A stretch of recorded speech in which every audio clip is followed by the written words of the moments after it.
crochet.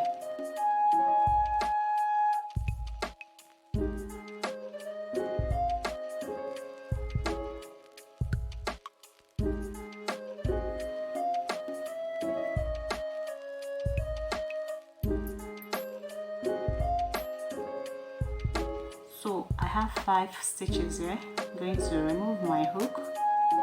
Because I want the popcorn stitch to face upward, I'm going to be passing my hook from the upper side into this first double crochet, pass my hook from the up side, then grab this loop and then pull all through. Make it tight, then chain. I'm going to repeat it into the space.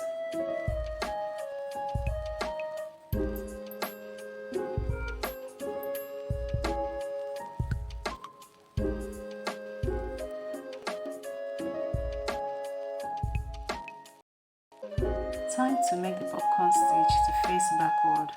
Repeat your 5 double crochet.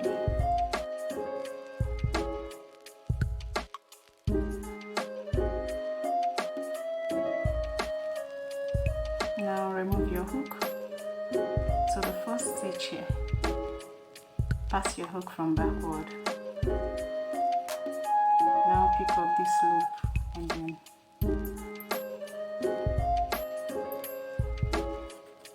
this is how it looks like.